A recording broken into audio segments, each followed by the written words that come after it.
Hello everyone. So for today's episode, we will try again another viral sa social media which is ang DIY cheesecake.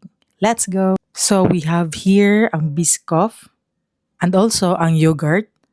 But unfortunately, wala tong Greek yogurt which is moto ang naa sa trend. So instead nga Greek yogurt, kanina lang strawberry flavored ang among gikuha. So let's try. So first, atong i-open atong yogurt.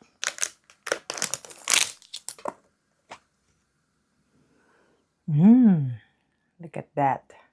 Next, ang atong Biscoff. So, naratong Biscoff. And based akong nakita, igura nimo siya ibutang sa yogurt. So, let's go.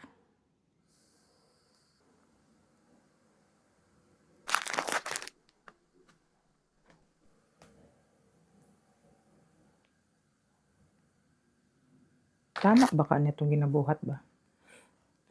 I guess we'll find out. So, iduot lang daw nato. We will put as much as we can.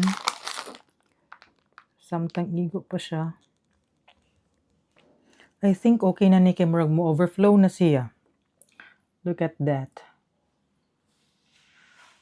For our last step, we have to freeze this overnight. So, see you tomorrow. Bye. Ay, di pa di ko magbabay. So, see you tomorrow. Let's go.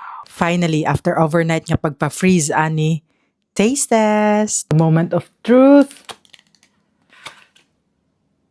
Ooh, gahi na jud kayo, guys. Look at that. This is it.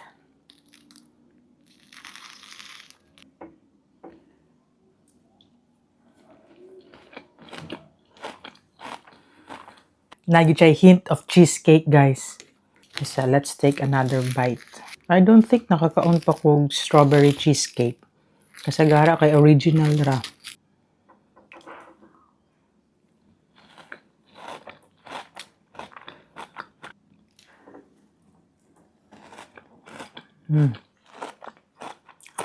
Feeling na ko mas ma-appreciate nimo if Greek yogurt yun nga katong plain, dili ang strawberry. Kaya wala pa kung naka-try og strawberry nga cheesecake, so feeling na ko murag di kina ko siya ma-appreciate. Pero lami. Yeah, lami siya. Iyang aftertaste kay cheesecake jud kaayo. Ganahan kay kog cheesecake, guys.